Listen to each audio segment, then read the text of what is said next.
यह कहानी 2022 में आई नेटफ्लिक्स की crime drama movie the perfumer की है, जिसका मेन कैरेक्टर एक ऑफिसर होती है जो अपनी सूंघने की शक्ति खो चुकी थी और उसका सामना एक परफ्यूम बनाने वाले साइको से होती है जो परफ्यूम बनाने के लिए लोगों को मारता था। तो क्या कुछ होता है इस मूवी में, चलिए देखते हैं।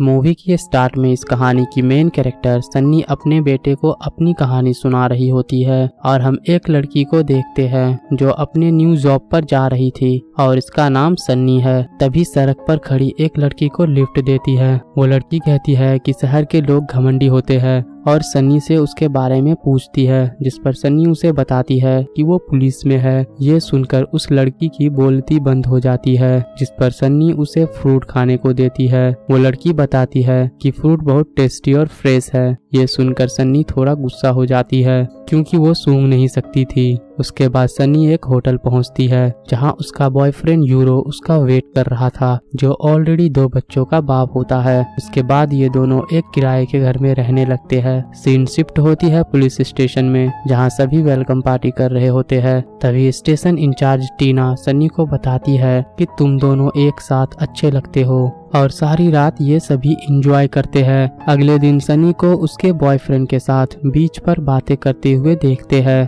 तभी यूरो को उसकी वाइफ रोजा की कॉल आती है और बताती है कि बच्चों को तुम्हारी याद आ रही है। उसके बाद डोरियन को उसके लैब में देखते हैं, जहां उसके पापा उसे डांटते हुए कहते हैं, आज तुम जो भी हो मेरे वजह से हो, मैंने तुम्हें सब कुछ सिखाया है। क्योंकि उसके लैब के दीवार पर बहुत सारी लड़कियों की फोटो लगी थी, जिसे मारकर उसके खुशबू से डोरियन एक लव परफ्यूम बनाना चाहता था। ये देखकर उसके पापा गुस्से में कहता है ये नामुमकिन है और उसे ऐसा करने से मना करता है। लेकिन डोरियन कहाँ मानने वाला था और अपने डैड को सारा फॉर्मूला देकर वहां से अपने नए परफ्यूम बनाने की राह पर चला जाता है। उसके बाद डोरियन को एक शिप पर देखते हैं। वो बहुत खुश होता है और फिर अपने स्कूल के फ्रेंड रेक्स को कॉल करके कहता है मैं वापस आ रहा हूँ। ये सुनकर रेक्स बहुत खुश हो जाती है और उससे मिलने जाने लगती है। उसके अगले दिन पुलिस वालों को एक लड़की की लाश मिलती है, जिसे देखकर सनी घबरा जाती है क्योंकि उसने उस लड़की को लिफ्ट दी थी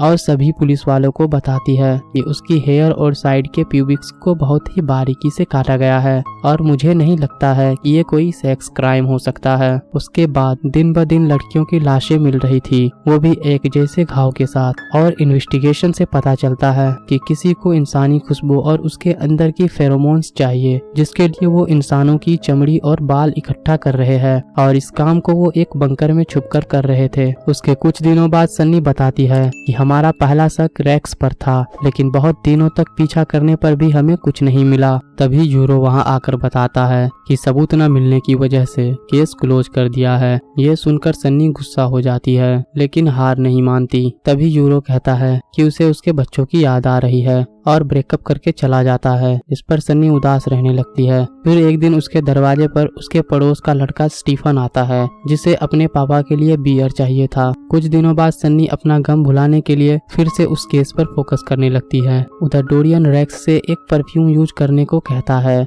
और उस परफ्यूम के स्मेल से रेक्स इंटीमेट होने के लिए एक्साइटेड हो जाती है।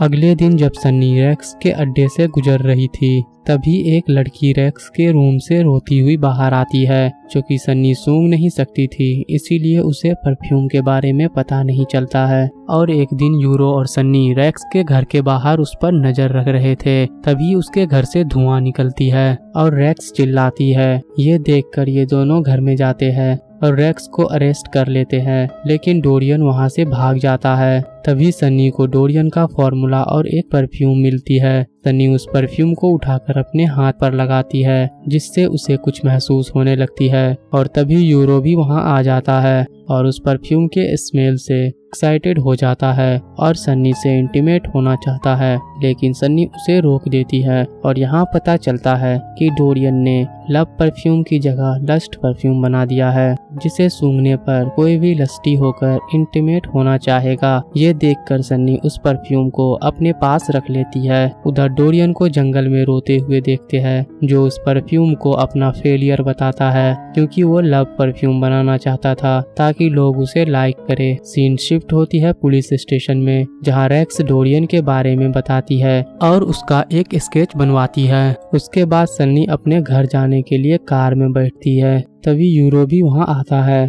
और एक बार फिर उस परफ्यूम की वजह से एक्साइटेड होकर इंटीमेट होने लगता है। ये देखकर सन्नी बहुत खुश होती है, क्योंकि परफ्यूम की वजह से यूरो वापस आ गया था। उधर डोरियन एक बंकर में छुपा होता है और इधर ये दोनों उसके परफ्यूम का मजे ले रहे होते हैं। फिर कुछ दिनों बाद सन्नी को पता लगती है कि वो प्रेग्नेंट है, जिस पर वो बहुत खुश हो जाती है और ये बात यूरो को डिनर पर बताने वाली होती है। तभी यूरो को उसकी वाइफ की कॉल आती है, जिस पर वो बताती है कि उसकी बेटी गिर गई थी और वो लोग हॉस्पिटल में है। लेकिन यूरो उस परफ्यूम के वजह से नहीं जाना चाहता है, जिस पर सन्नी उसे समझाकर भेज देती है। और रात में सन्नी नेट पर आर्टिकल पढ़ती है कि कोई भी माँ अपने बच्चे की खुशबू कहीं से भी पहचान लेती है। बच्चे की खुशबू और उसके माँ के बीच एक केमिकल कम्युनिकेशन बनता है। तभी सन्नी अपने बच्चे की सपने में खो जाता है, जहाँ उसे अपने बच्चे की खुशबू नहीं आ रही थी, जिस पर सन्नी घबरा जाती है। तभी स्टीफन का आवाज सुनकर सन्नी बाहर आती है, जहाँ उसके पापा बियर लेने के लिए स्टीफन को मार रहा था। यह देखकर सन्नी उसके पापा को डांटती है।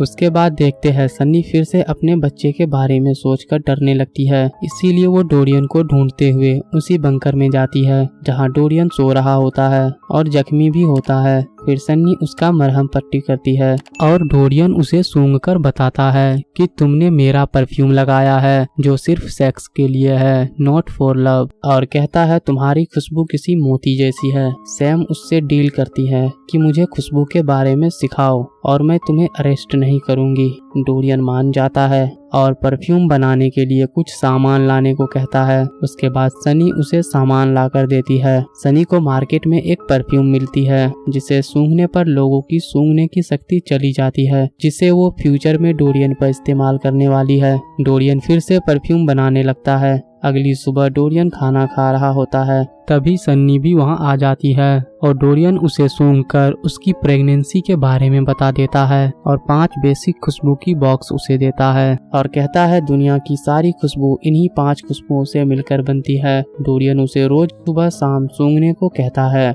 जब तक कोई बदलाव ना हो। सन्नी वहां से अपना घर आ जाती है और अपनी आंख और कान को बंद करके नाक को काम पर लगाती है और जो मिलता है उसे पागलों की तरह सूंघने लगती है, कभी खेतों को, कभी जंगलों को, तो कभी मछलियों को। और ऐसा कई दिनों तक करती है, लेकिन कोई फायदा नहीं होता है, जिससे गुस्सा होकर डोरियन के पास जाती है और कहती है ये सब बकवास है। जिस पर डोरियन उससे पूछता है कि तुम्हारी सूंघने की शक्ति कैसे चली गई। तो सैम बताती है जब मैं 7 साल की थी तब मुझे जुकाम हो गया था और मेरे पेरेंट्स मेरा ख्याल नहीं रखते थे, तब से मेरी सूंघने की शक्ति चली गई है। डोरियन उसे बचपन की खुशबू को याद करने को कहता है और एक लाठी से मारकर बेहोश कर देता है और प्रेरणा देने के लिए शुक्रिया कहकर नीचे फेंक देता है और बंकर से निकलने से पहले 3 परफ्यूम बनाता है। उसके बाद टीना बताती है कि रेक्स जेल से भाग गई है और सारे गार्ड्स बिना किसी वजह के बेहोश हो गए थे, जहां उसे एक परफ्यूम की बोतल भी मिलती है। सन्नी जंगल में अभी भी बेहोश होती है, तभी उसे होश आ जाता है और उसे कुछ महसूस होती है। ये जानकर सन्नी बहुत खुश होती है और अपने घर आकर जो दिखे उसे पागलों की तरह सूंघने लगती है। आखिर उसकी सूंघने की शक्ति जो वापस आ गई थी। और फिर एक दिन सन्नी उस परफ्यूम को अपने गले पर लगा लेती है, जिसके कारण इंटीमेट होने के लिए पागल हो जाती है और यूरो को कॉल करके बुला लेती है। इधर रेक्स को कैसीनो में देखते हैं, तभी डोरियन भी वहां आ जाता है। रेक्स उससे लस्ट वाली परफ्यूम के बारे में पूछती है कि वो किसके पास है, पर डोरियन कहता है कि हम उससे भी बेहतर बना लेंगे। लेकिन रेक्स को वही परफ्यूम चाहिए थी, इसीलिए डोरियन उसे नए परफ्यूम के बारे में बताता है और उसके बनने के बाद मैं बताऊंगा कि वो परफ्यूम किसके पास है। ये सुनकर रेक्स मान जाती है। इधर सन्नी यूरो को बताती है कि उसे उसकी सूंघने की शक्ति वापस आ गई है और वो प्रेग्नेंट है। ये सुनकर यूरो बहुत खुश होता है। जिसके बाद ये लोग न्यू घर में शिफ्ट हो जाते हैं, जिसे यूरो ने उसके लिए खरीदा था। एक दिन सन्नी आर्टिकल पढ़ती है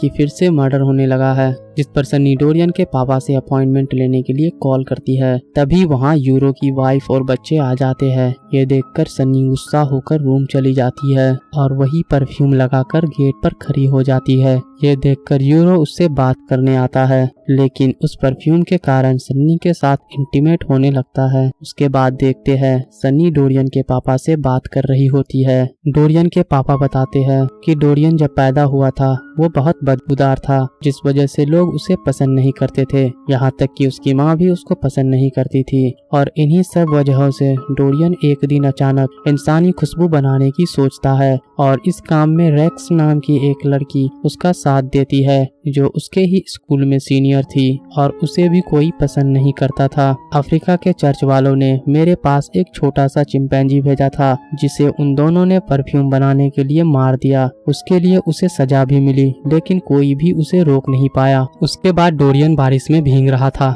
तभी उसे नए फॉर्मूले की आइडिया आता है और वो समझ जाता है कि परफ्यूम बनाने के लिए उसे लब की जरूरत है। इधर डोरियन और रेक्स अपने अड्डे पर होते हैं और रेक्स उससे लस्ट परफ्यूम के बारे में फिर से पूछती है कि वो किसके पास है, जिस पर डोरियन गुस्सा होकर कहता है वक्त आने पर बता दूंगा, लेकिन उससे पहले हमें लब परफ्यूम बनानी होगी और इस बार सब कुछ परफेक्ट होनी चाहिए, और सामान इकट्ठा करने को कहता है। उसके बाद सन्नी डोरियन को ढूंढते हुए उसी अड्डे पर आती है, जहाँ उसे डोरियन की जली हुई डायरी मिलती है, जिसमें सन्नी के लिए थैंक्स लिखी होती है, उसे प्रेरणा देने के लिए। यह देखकर सन्नी डोरियन के अड्डे को जला देती है और वहीं दूर फैक्ट्री से डोरियन अपने अड्डे को जलता देख पागल हो जाता है और रेक्स को परफ्यूम के बारे में बता देता है कि वो सन्नी के पास है। रात को जब सन्नी अपने घर आती है तो सारा सामान बिखरा होता है। तभी सन्नी बेहोश हो जाती है और जब होश में आती है तो अपने आप को चेयर से बंधा हुआ पाती है। रेक्स उससे परफ्यूम के बारे में पूछती है और उसे उसके बच्चे को मारने की धमकी देती है। इससे डरकर सन्नी उसे परफ्यूम के पास लेकर जाती है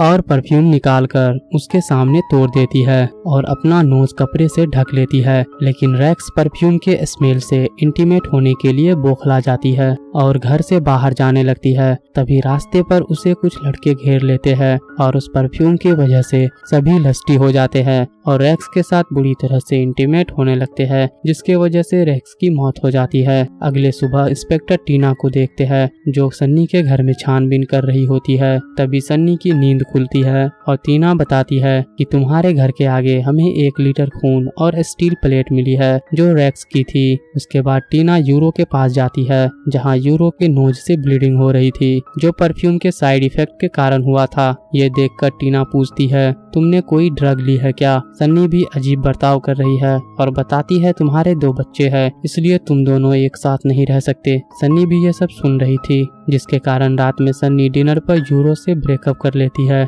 और उसे उसकी फैमिली के पास जाने को कहती है और अपने रूम में आकर रोने लगती है। उधर डोरियन भी अपने फ्रेंड के याद में रो रहा था और अगले दिन डोरियन एक परफ्यूम बनाने वाले को मदद के लिए मेल करता है। इधर सन्नी के पास जो बचा हुआ परफ्यूम था उसे जमीन में गाड़ देती है। उसके बाद रात को सन्नी सो रही होती है, तभी उसके घर में किसी के आने की भनक लगती है, जिस पर सन्नी चेक करने जाती है, जहां डोरियन होता है। फिर डोरियन सन्नी को मदद करने के लिए कहता है और वही परफ्यूम जो सन्नी ने घर के बाहर गाड़ा था दिखाकर ब्लैकमेल करने लगता है और तभी उस परफ्यूम की वजह से दोनों लस्टी हो जाते हैं और इंटीमेट होने लगते हैं, लेकिन सन्नी उसे रोक देती है और कहती है तुम वो परफ्यूम कभी नहीं बना सकते क्योंकि तुम्हें लव के बारे में पता ही नहीं है, और जंगल की तरफ चली जाती है। अगले दिन एक लड़की सड़क के किनारे लिफ्ट के लिए वेट कर रही थी, तभी स्टीफन उसे लिफ्ट देता है और पूछता है क्या तुम भी घर से भागी हो? इस पर लड़की हाँ में सर हिलाती है। तभी ये दोनों एक दूसरे को लाइक करने लगते हैं। उधर डोरियन जिस परफ्यूमर को मेल किया था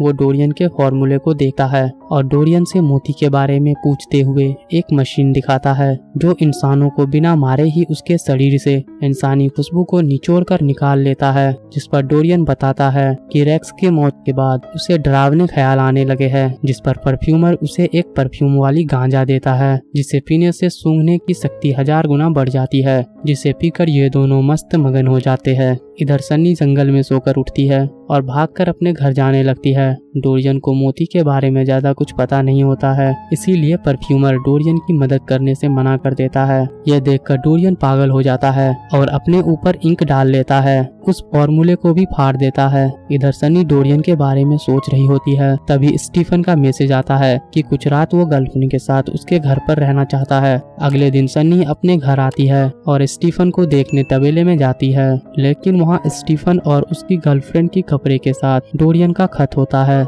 यह देखकर सन्नी गुस्से में डोरियन के पास जाने लगती है। उधर डोरियन उन दोनों पर परफ्यूम छिड़ककर बेहोश कर देता है। तभी सन्नी भी उसके फैक्ट्री में आ जाती है और स्टीफन को ढूंढने लगती है। यहाँ डोरियन भी उसका वेट कर रहा था, वो भी पूरी सजावट के साथ, और छुपकर कहता है कि एक बच्चा ही मेरे नए फॉर्मूले की जान बन सकता है। तभी सन्नी को वो दोनों बेहोश हालत में मिल जाते हैं और तभी डोरियन भी बाहर आता है और कहता है हम एक दूसरे के लिए बने हैं, तुम्हारा बच्चा मैं और तुम एक फैमिली है। यह सुनकर सन्नी उसके पास आती है और एक परफ्यूम की बोतल उसके हाथ में रखकर फोड़ देती है और अपनी नाक बंद कर लेती है, जिसके वजह से डोरियन की सूंघने की शक्ति चली जाती है और अब वो कभी परफ्यूम नहीं बना पाएगा। उसके बाद डोरियन को लॉकअप में देखते हैं, जहां अब भी उसका परफ्यूम बनाने की चाहत खत्म नहीं होती है। उसके बाद सन्नी को देखते हैं, जो अपने बच्चे को इस मूवी की कहानी सुना रही थी, जो ऑलरेडी मैंने स्टार्टिंग में बताया था, और यहीं पर यह कहानी खत्म हो जाती है। ये वीडियो आपको कैसी लगी कमेंट में जरूर बताइएगा, और अगर आपको इसी तरह की और भी वीडियो देखना पसंद है तो वीडियो को लाइक और हमारे चैनल को सब्सक्राइब करके बेल आइकन दबा दीजिए, ताकि आने वाले वीडियोस की नोटिफिकेशन आपको मिलती रहे। Thank you for watching.